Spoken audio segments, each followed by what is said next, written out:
Welcome to the Tactical Dent Tech Podcast. You are now part of a small underground movement of dent technicians from all over the world. We are on a mission to change our industry with innovation, intelligence, and skill. But because we don't rely on an insurance company to steer customers our way, we need to do things different. We need to do things smarter. We do that through a network of technicians that we call the Tactical Tech Movement. Now let's get this revolution started. Hey everybody, this is John Hiley here with co-host Angela Hiley with the Tactical Dent Tech Podcast. So we are about to crank out. This will be our third one together on the Tactical platform. Yes, sir. That's right. We did one for PDR Tool Time. Speaking of that, we're going to be going into a little bit of what we went into over there. We actually were talking about our work relationship and kind of how we function from day to day, with Angela being in charge of the books, the phone. I'm in charge of course, the dents, the promotions, stuff like that. So we're going to go into some of that, hopefully a little bit more in depth, because I think that's one request that we got from a lot of folks. They said that, you know, over there on the PDR Tool Time podcast, like we went into it, but we really didn't have enough time to go a little bit deeper into exactly, you know, what we were doing. That's because that was my first podcast. And I was a little bit of a bumbling fool. Yeah, she listened to it and critiqued herself, which I don't recommend doing, but, you know. I have notes. Right, so she's got notes this time. I have some good points. But just to give you guys a little bit of a backstory about, we're here Monday night, and was this Labor Day weekend, and so we finally got in here because we were going to come here on Saturday and record this. No, Sunday, which was yesterday. Okay, so Sunday. Actually, we thought we were going to come in Saturday. We didn't come in Saturday. Because I was a little too crunk.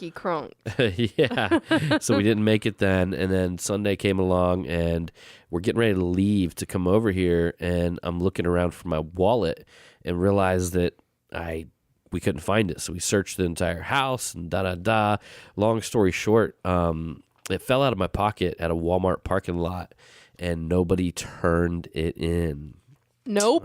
So there was literally I had to file a police report just in case somebody stole my identity, and or somebody tried to recreate the credit cards or whatever. So we spent, and I'm going to just give you guys a tip, don't carry all your credit cards. Nope. I mean, I literally had 3 business accounts, the debit cards in my wallet, and I had 3 credit cards, including one of them was a business credit card, one of them ones that you had 6 credit cards and then almost $400 worth of cash. I had almost $400 worth of cash, and whoever found that basically just didn't turn it in, kept the cash, probably threw my wallet out the window somewhere.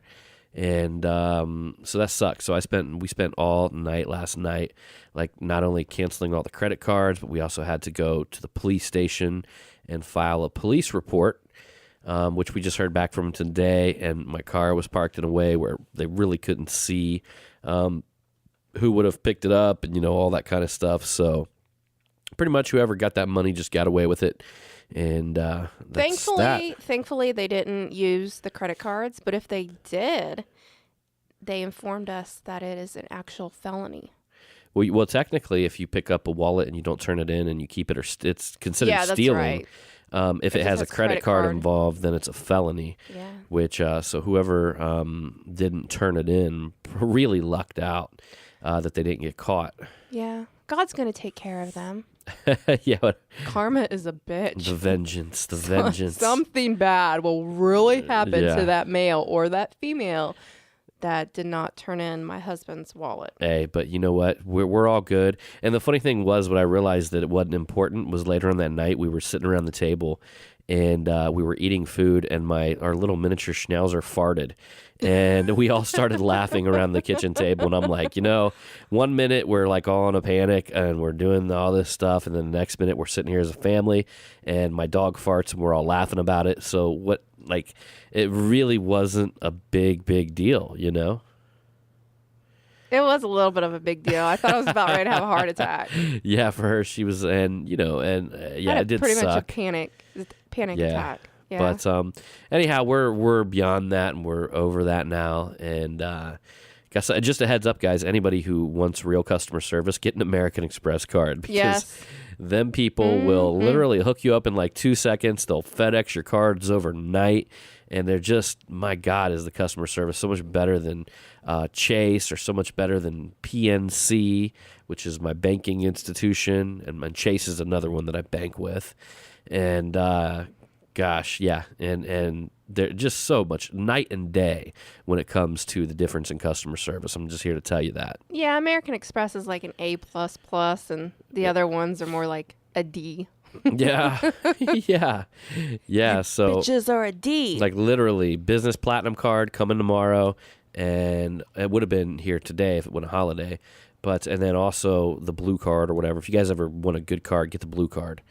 That thing's like 3% back on gas, 6% back on groceries. Ridiculous. No, it's 3% back on groceries, but it's certain grocery stores. Yeah. It's like 3-point-something% back on gas, and then anything else, it's like 1.5% back. Yeah, yeah. We've done a lot of that stuff, and like she takes care of all the paying of the bills and all that kind of stuff. That's what we're kind of going into right now. Is talking about her day to day, the stuff I absolutely would hate. If that responsibility came back to me, it would be a nightmare. And but the cool thing about it is a lot of times when you marry somebody, you're going to marry somebody that's going to be able to compensate for your weaknesses. Mm-hmm. So a lot of times that's what attracts us to each other is that this person has qualities we don't have, we have qualities they don't have, and when we mince them together, we become kind of like whole. Yeah. And if John sounds a little different this time around, it's because he's got a cold. And the cold that I gave her, that I served her on Saturday, so I gave you a cold too. Yeah, I have a little bit of it, but I think you're worse than me. Yeah, it's been a weird 2 weeks for me. I'm telling you, it has. After that, it all started with that eclipse moon thing. Like I was like dead tired the next day, and I'm like, this thing sucked the energy out of me. And then I'm like, no, I don't know. And yes, maybe it did. And then ever since then, it's just been like a series of stuff. So it's hopefully you guys will give me a shout out, give me a little whoop whoop, and you'll get me back on track. Whoop whoop. Yeah. So anyhow, I'm going to go ahead and let you take it away from here. And just tell me a little bit about your day-to-day, like what you do, like as far as the phone calls and all that kind of stuff. And we're going to go a little bit into kind of our systems because we get so many phone calls and so many people that try to get a hold of us. We only got so much capacity to take care of them that we have some filtering processes in place. Yeah. And so like how do you like filter out the good customers from the bad customers? Because we're always trying to do that. We're always trying to get closer to the good ones. I'm not here at the shop. I do everything at home. So I'm able to do the work stuff and the home stuff. So I'm doing a lot of multitasking. Phone calls, like from the very beginning, let's say when I took over the phones and before the business is like where it is today, like when I started, I was answering them phone calls like left and right. Even if I missed a phone call and they didn't leave a message, I would call them back. So I was really diligent, and it was all about the hustle. Mm-hmm. It was about the hustle. I guess maybe my key points now, since we're at a point where I can kind of like pick and choose compared to, in the beginning, I like it when, let's say, doing estimates. I like doing estimates by texting or by email. And the reason why is when I'm on the phone with a customer and John gives me the estimate and I'm talking to them, I run into this a lot. I'll tell them the estimate, and all of a sudden, it just gets dead silence over the phone. And I'm thinking, this is so awkward, because you can feel like this awkward energy coming from that lady or that guy. Mm-hmm. And they're just thinking, they're like, why is this estimate high? And I would tell them exactly, what we have to do to remove that dent. And then they're just thinking, oh, okay, well, I'll get back to you. And it just ends up in like a weird conversation. And then they normally 9 out of 10 times when you're talking to them and it's like that weird conversation, they normally don't book. But I found that when you text or email, it gives them a chance to where they don't feel awkward and you don't feel awkward.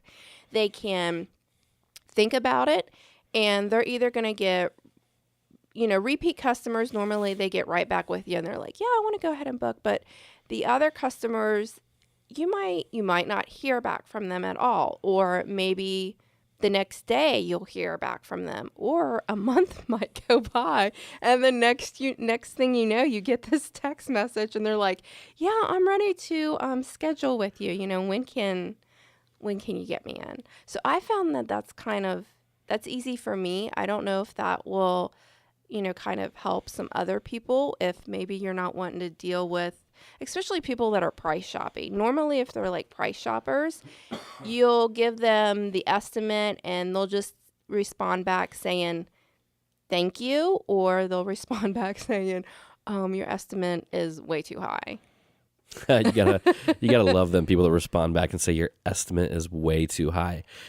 She's much kinder than me, guys. So when I literally, if I have somebody come in here and they look at me and they say your estimate's just way too high, I would ask them, so what are you comparing to? And I always ask a question to throw the ball back on their court. Now, she's too kind of a person to put them under that type of pressure. But I will turn around and I'll ask them, I'll say, so what exactly are you comparing to?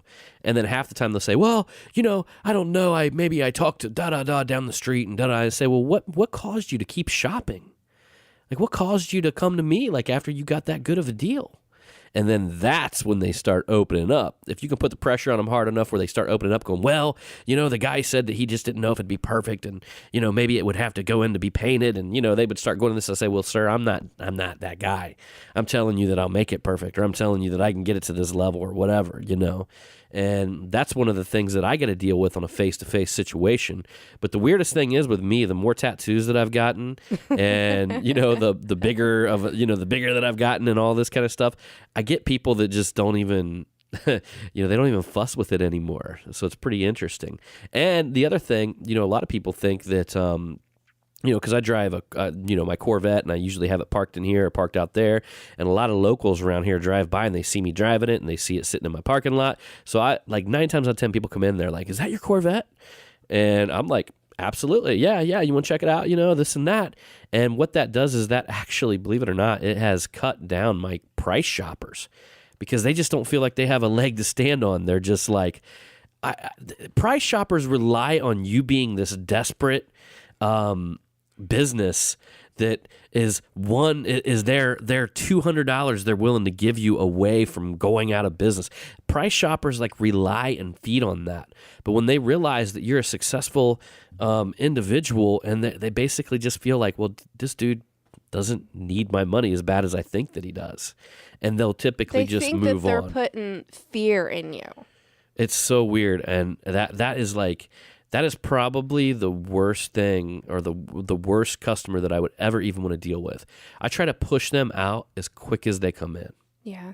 I have that over the phone. I mean, just a few weeks ago, I had a gentleman that we gave him an estimate and he was bitching that the price was way too high and he would not shut up. He kept going and going and going. And this guy was yelling at me over the phone. And I had to, contain my composure and be professional, give him, the best customer service that I would normally give a customer that is being very respectful and politeful. And, I just told him, I said, listen, if you're unhappy or you think the price is way too high, I said, you are more than welcome to stop in during these times throughout the week. John can have a look at your vehicle in person, and then you guys can go from there. Mm-hmm. But I did tell John, I said, if this son of a bitch shows up at the shop, I was like, make sure you don't adjust that estimate for him. Well, that wasn't going to happen. And on top of that, it takes a lot to get her heated like that. And there's nothing that bothers me more then I believe that there's like these dudes out there, you know what I mean, that just feel that they can bully around a woman because it's a woman. And I guarantee you them same guys are not going to try that with a dude like me. Oh, of course not. And you know, in all honesty, guys, I'll just be straight up with you. I ain't gonna sugarcoat it. I was waiting for the dude to come in. I knew what his car looked like and all that stuff, and I was gonna immediately look at him in the eyes and square up, and I was gonna say, "Hey, man, I just want to let you know that you were talking to my wife earlier. That was my wife that you were talking to over the phone." And I was gonna let him know that I didn't appreciate the way that he was talking to her. And hey, you know what? Maybe it would have got me a bad review. Maybe you guys look at it in that way. But you know what? I just believe in this life, I was going to be respectful to him when I said it, but I was going to look at him and I was going to tell him what's up. Because I really believe that people like that need to be told, hey man, you know, you were out of line. You were disrespectful. You need to check yourself. Don't ever call my business and talk like that again. Especially if you plan on showing up here and seeing me face to face. Hell motherfucking yeah. Yeah. I don't play that, man. I don't play that customers right 100% of the time game. I never have, and I never will. And guess what? You know, we're different. We stay, our business stays booked out. We have, our market positioning is different. Our market positioning is more rare. Our market positioning is more of a, you know, of a specialty service provided, you know, that's rare, and that is the way that I'm going to keep it, because I don't plan on scaling the business. I don't plan on hiring more technicians. That's not where we go with this business. I mean, this business that we do dent removal is more of a platform for our educational stuff and for our training companies rather than, you know, vice versa and the other way around. Another thing that you probably like watch out for, I'm hoping that some other dent guys or the dent women out there, they pick up on every time that there has been a full moon. The next day, I don't know what it is. The next day, it's like all the crazy people come out. Like all these, you get these people that they call and you're talking to, and I'm just like, what the hell's going on? And I know it's a full moon. It has nothing to do with me. That's why I always normally during that time, I always like screen the phone calls after the day after a full moon. Normally I just let the majority of them go to voicemail and I listen to them. And if it's someone that is going on about something that doesn't make any sense, or they don't really speak kind of like a lick of English, because it has happened to where like they're mumbling, they're leaving me a mumbling voicemail. I'm like, okay, I'm just gonna go ahead and avoid that one, and we won't we won't talk about that. Yeah, and I do the exact same thing, you know.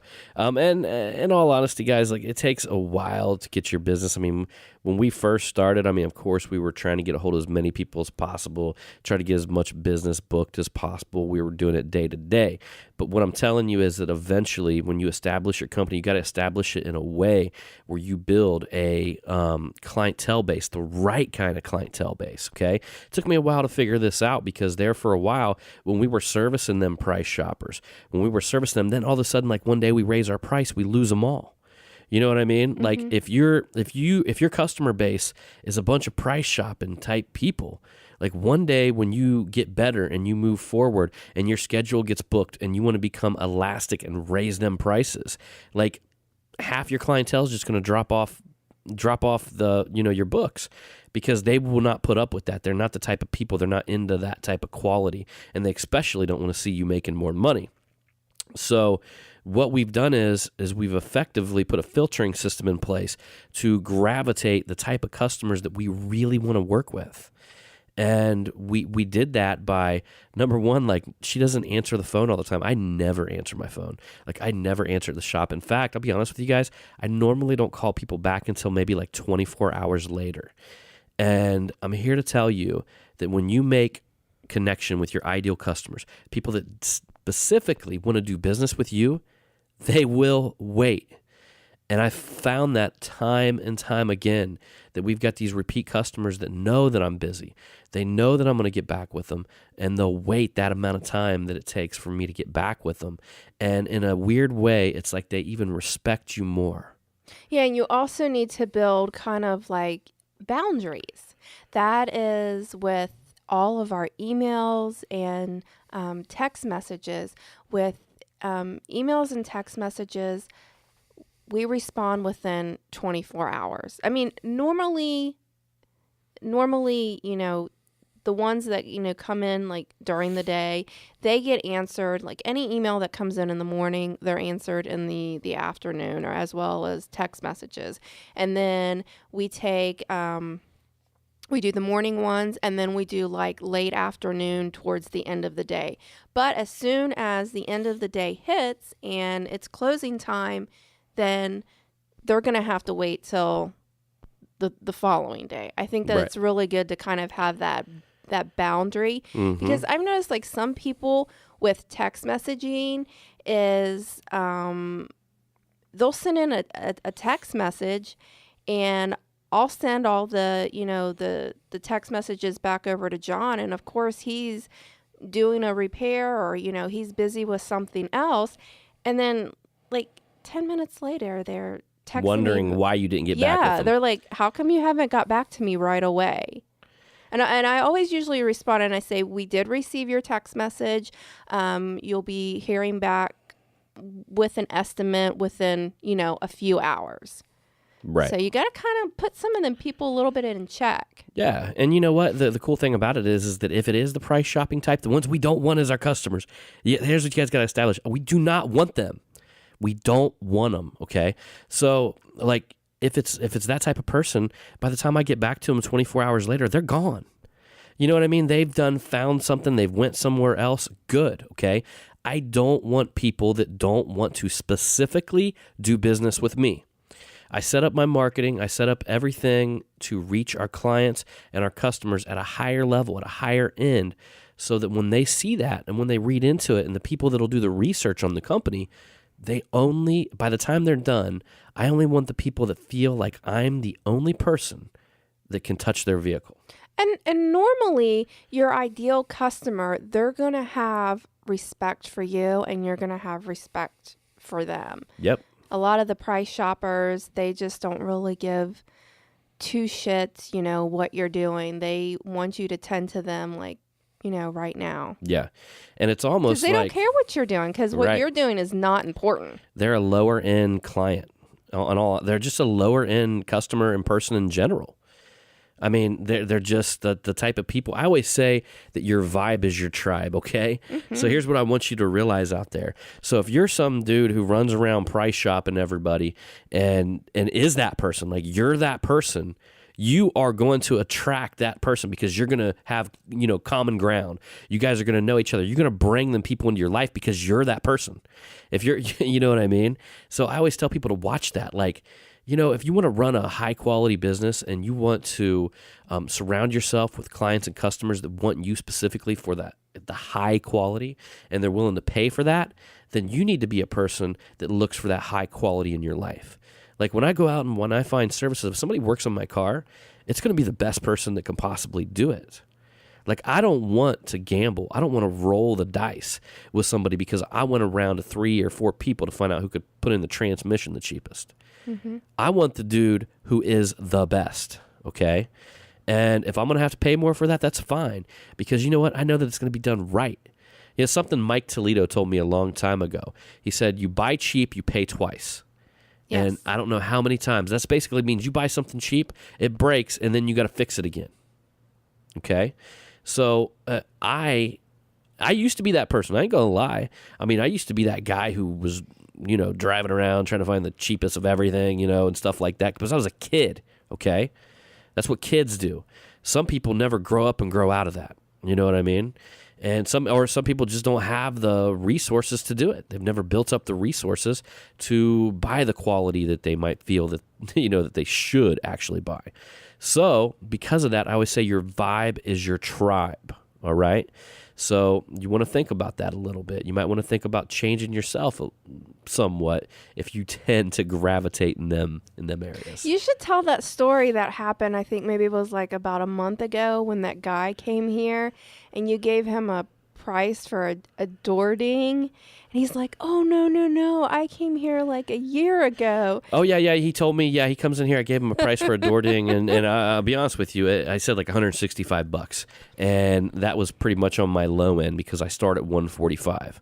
And he looks at me and says, oh, he goes, that's a far cry from when I was here last year, and you guys fixed my dent for $35. Okay, so imagine that. A customer standing in your parking lot telling me that I fixed his dent for $35 a year ago. I looked at him and I said, sir, I'm here to tell you right now that you have never had a dent repaired from me for $35. And he says, oh, well, I said, no, I'm telling you. I'm looking at you right now telling you that you have never had a dent repaired here for $35. He says, he said to me, he goes, wow. That's all he said. He said, wow. And I told him, I said, hey, I was like, look, man, I'm like, we're booked out a month right now. If you want to get on my schedule, that's fine. I said, but, you're going to have to get a hold of me at some time, but, just call me or something, whatever, come by, whatever you want to do. And literally, I just put him in his place because I'm like, man, if you're going to lie to me right now, like, this is not the good start to our relationship. Oh, and he actually looked at me and he said, he told me that the owner did it for him. Yeah. Right, so the owner fixed his car, and I looked at him and said, well, I'm the owner of this business and we've been here for a long time. Oh. Okay, dude, maybe you're at the wrong place, I don't know, but caught you in another one. Right. So like I said, that whole fluffing around, customers right, it's never served me, man. I'm just here to tell you guys, it's never served me. What it's actually done is got me screwed up with a bunch of crappy customers that want everything but don't want to pay anything for it. Like, I don't want my business to go down that path. What has always served me well is being honest, being straightforward, and looking them right in the eye and saying, no, that's bullshit what you're saying right here. I'm willing to move on. Let's move on, okay? That's right. You go your way, I go my way, and guess what? I'm going to open up a spot for somebody that's worth my time. You tell him, sexy. Well, see, you got to love that. I got a cheerleader right here with me, so that's all good. And that's awesome. That's a really good thing. Well, and a lot of it is about self-respect. Well, yeah. It's like, man, look, guys, I think me and my wife were talking about this earlier. If you don't have, like, perimeters in your life if you don't have, like, what is that? Like, if you don't have standards, okay? So if you don't have standards that other people have to follow to be around you, or how people talk to you, how people treat you, okay? If you have no standards, people are going to continuously walk over you time and time again. Yeah. You have to step back and you have to let people know, be like, no, you know what? No, this is not the way it is. Actually, this is the way it is. And, it's true. You teach people how to treat you. Right on. Okay?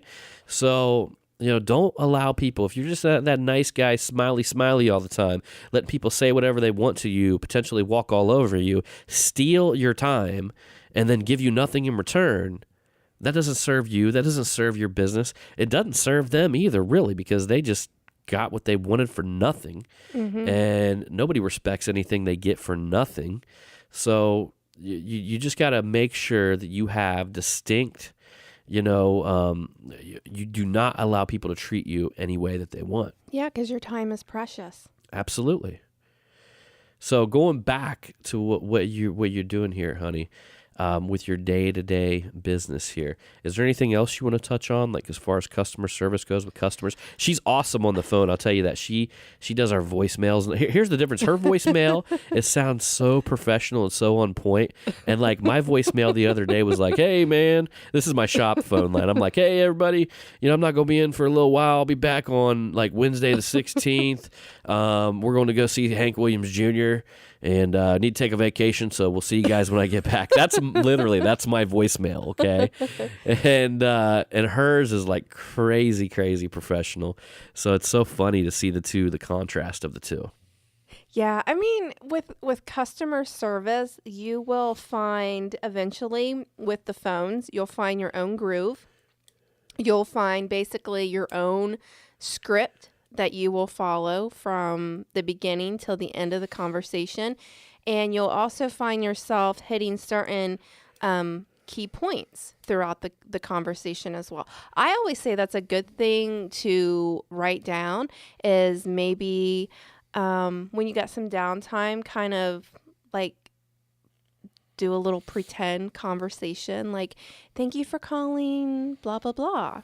This is Angela. How may I help you? This is like so opposite to the way. If they talk to her and then talk to me, they'd be like, I just called a different business. And then they'll tell you, what's going on. And normally I always say, have you sent pictures to us either by email or by text? And if they say no, and I say, well, can you please do that? If you're unable to send us pictures either by email or by text, you are more than welcome to stop by our shop location Monday through Friday during these times, and John will be more than happy to look at your vehicle. Oh, and I changed that, by the way, recently.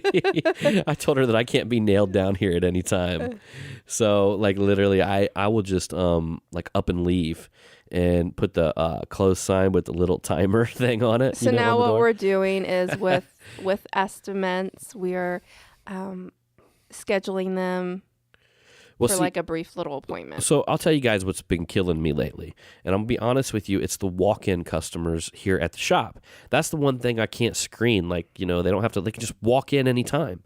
And what's killing me is the amount of time that I get people that, number one, have paint jobs that need to be done. We don't do that. Or number two, again, what we're talking about, the clients that aren't the ones that I want to deal with. So we're going to take a step back even further with this shop. And I'm going to tint the windows. I'm going to have them like solid black. Nobody can look in here. I got air conditioning in here. It's phenomenal. But we're going to change a sign out front that encourages them to send photos or emails whenever the door's not open. And I'm not putting any hours on there, anything like that. We're going to try to push more people that walk in off the street to send in photos by email or text. So that way we can run them through our filtration system. Because, hey, look, think about this, guys. If it's a price shopper, they're going to walk up and they're going to kind of be offended by it a little bit. They're going to be like, oh, nobody's here to service me. I've got a cold $100 in my hands to give these people. They don't want my $100 right now, or whatever, blah, blah, blah, okay? It offends them type of people. Cool. Offend them. Send them somewhere else. Get them the hell out of them. All they do is waste my time all day long. So I'm willing to roll the dice on this one. But you have somebody that walks up who heard of you, watched, listened to, did your reviews, read your reviews, watched your YouTube videos, went on your Facebook page, really did some research. They would look at that and say, they'd be like, that's cool. I'll just send him a photo or an email. Again, even stepping up our filtering process even more, because I tell her it's just crazy how many people stop in at this shop. And, I'll be honest with you guys, I'm the most expensive in this whole area, like the most expensive. And the price shopping people aren't going to be using me because, of price savings. I would literally have to stand out there and do a whole song and dance to potentially convince them because I'm the best or whatever. Whatever you say to convince, I'd have to do that. And I don't have time to do that. I'm not doing, look, back in the day when I had some spare time, I would do a whole dog and pony show, you know what I mean? And show them, but I don't have time to educate them.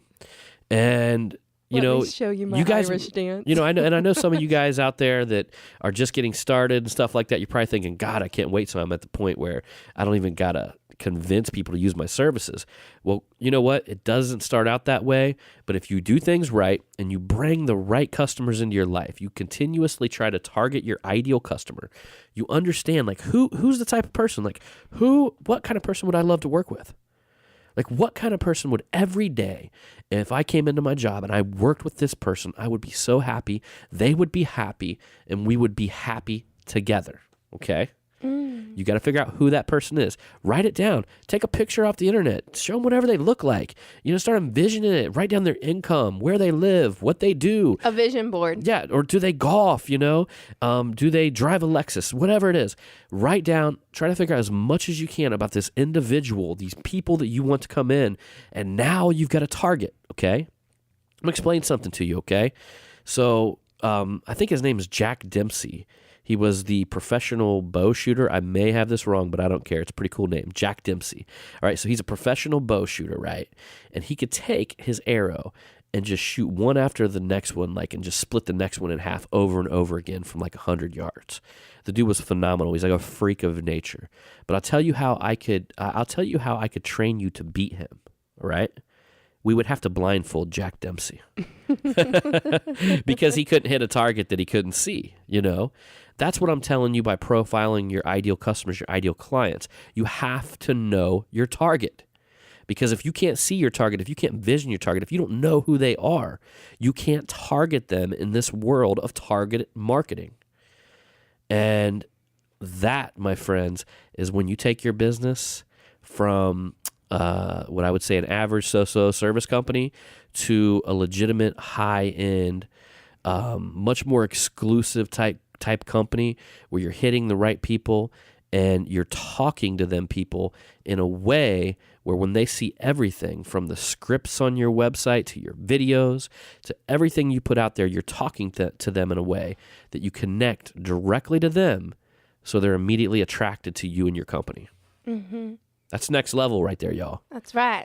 So that's next level marketing. And then I also get to, I hate to say it, I get to shove my foot up a bunch of price shoppers' asses all day long, and it's getting tiring, and I'm trying to figure out a way to do it less. But sometimes it's fun, Yeah. You'll give me a call. And you'll be like, "Oh, Angela, I have to tell you the story before I forget."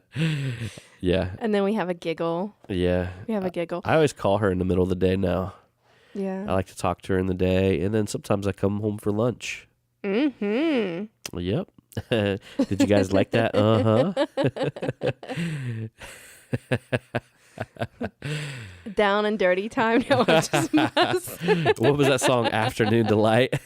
Yeah. The benefit of working with your wife. That's another good thing. Also, another good thing is when you're doing emails is if you already have basically generic, you already have these generic emails already typed out. That way you can just copy and paste them, and you just have to maybe change the first name, a couple of the wording, and the pricing. The emails, that's a super, super, super quick and easy thing. I mean, you have something like that, and let's say one morning you wake up and you have about 20 emails that you need to get done. I mean, once you have generic emails that you can copy and paste, you can have them, once you find your groove, you can have them done within 10 minutes. Well, that's exactly what we do. And we have these emails that basically, what do? Do you just keep them in an email folder, in our email? Yeah. So basically she sent an email to ourself and put it in a folder where she can just actually go in and copy and paste it. And what she means by that, it's hey, Mr. da-da-da. No, it says hello. Hello or whatever. So she can put the person's name in there, hey. Right? So quickly she can copy it and put the customer's name in there and then put the price for the repair. And then there's several ones because there's some repairs that we get, obviously, guys, that are not going to come out perfect, or the customer's not going to pay for them to come out perfect of what it would really take. So we do have some emails that go out that have a percentage calculator. Who the hell knows what that means? But basically, it's just a way to cover your ass. Hey, it's not going to be perfect, but here's what I can do for you. Typically, if you didn't know it was there, you wouldn't notice it, blah, blah, blah, blah, blah. And then we've got emails that just give them the straightforward price. And then we got emails that have little clauses about, hey, if you would like us to put touch-up in it, make sure you provide the touch-up and bring it to us. Yeah, and then another one, if we can't do the repair. Yeah. So, we get some... And I always say at the end, I apologize for any inconveniences this may have caused, just because that's kind of coating it if they're so bummed out that you can't fix it, but they're hey, at least they're saying they wish they could help.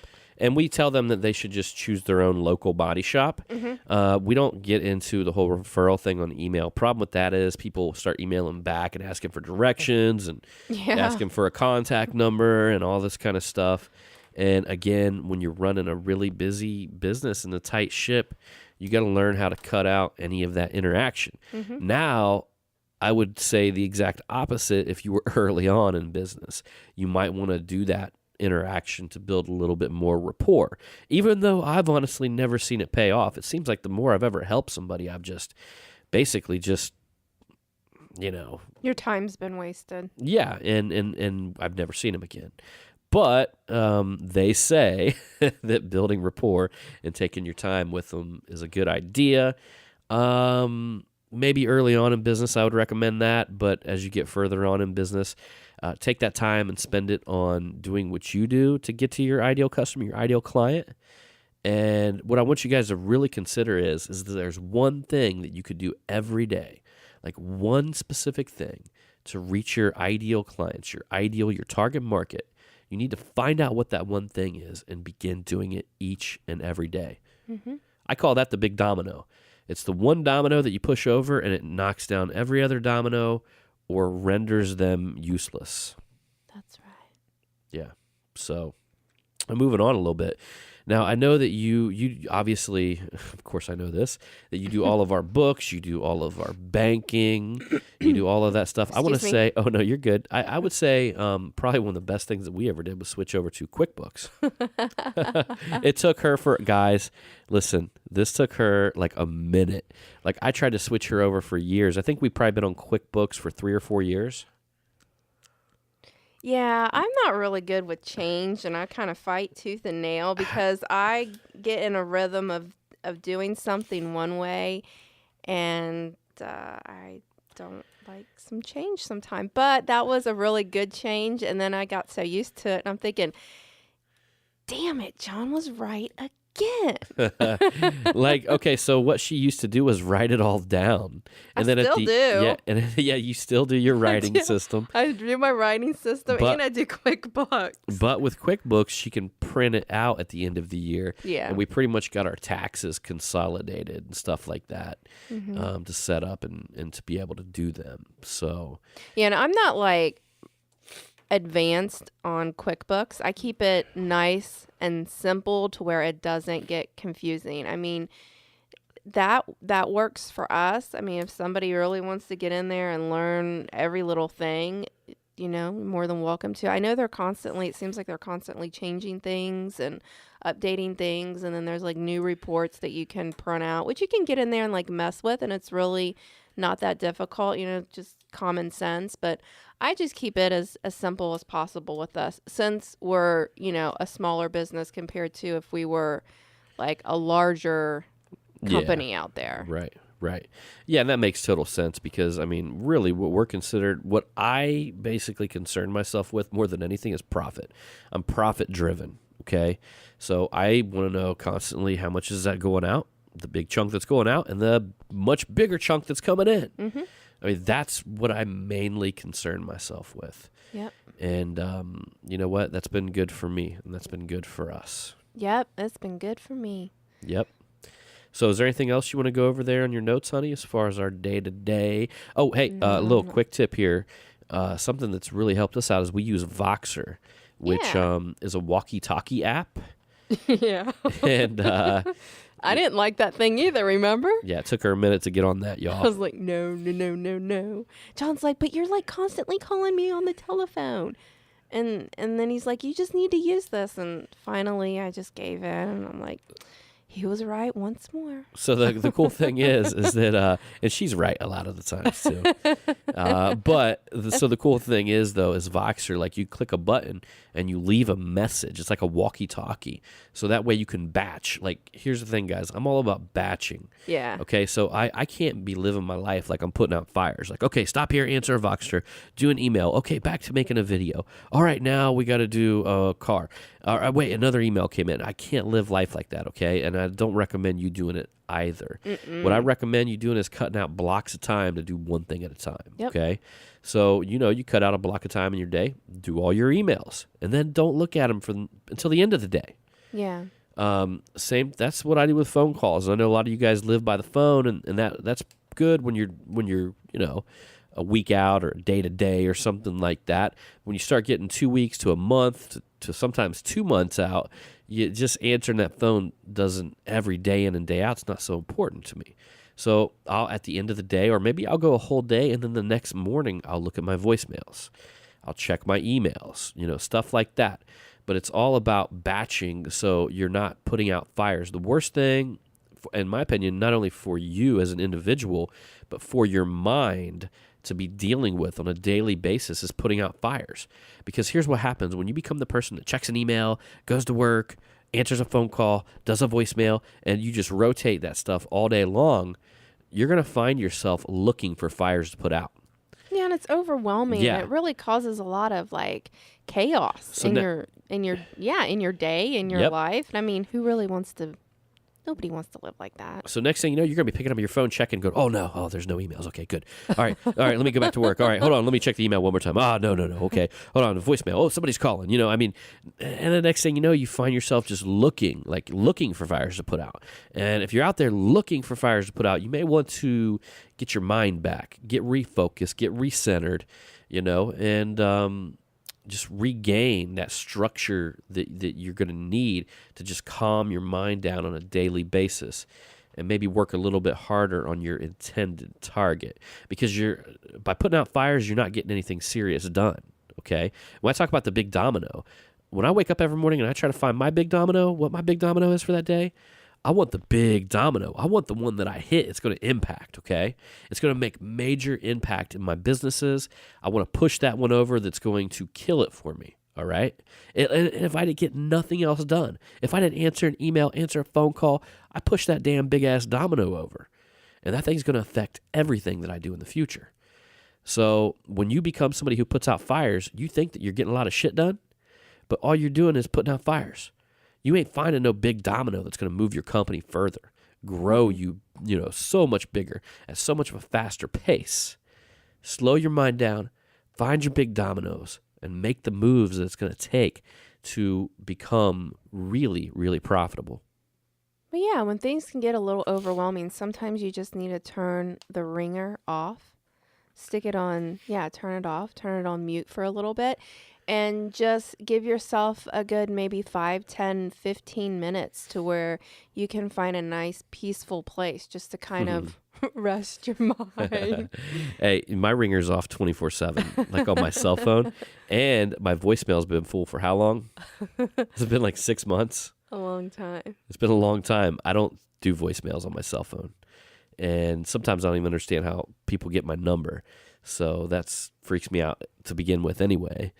My own private cell phone, but I get all these random phone calls. And who the fuck is calling me? Yeah, it's kind of the way I look at it. Yeah, I'm not down with that. So, but hey, that's just you got to know yourself, be yourself, live your life, and live it in a way where where you're happy, and live it in a way where you can connect with them clients that you really truly want to do business with. Mm-hmm.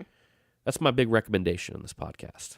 Find out who they are, write it down, take a picture, make it happen, interview one of them if possible, and really learn how to target them.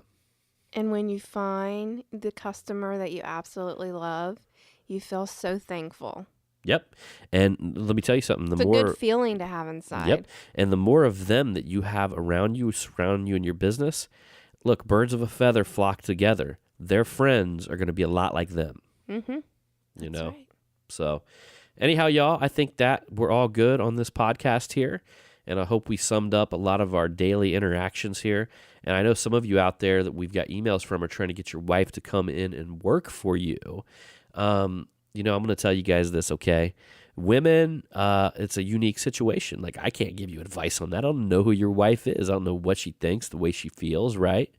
But all I got to tell you guys is this. Something that I learned this week about women and about life, okay, is that, look, like I was telling you guys in the last podcast, it's part science, but it's part art, okay? So you got to know them. You got to know how to maybe persuade them a little bit, all right? And, so you know your girl, okay? I don't know them, right? So don't ask me how to get her to come work for you, but you know, and you need to work on it. And you need to work on it every day, document your progress, change things, try to lure them into whatever you want to do with it, right? And just do it, right? Yeah, I have like a slew of notes on that too. Maybe we'll have to touch that. Hey, look, guys, put it this way. It's not a game of checkers. It's a game of chess. Life. It's what it is. All right. And guess what? I wouldn't have it any other way. That's the beauty. That's where the beauty lies. I agree. All right. So anyhow, y'all, we are checking out on this podcast. And as usual, I look forward to seeing you on the next one. It's all about the hustle. Keep it real.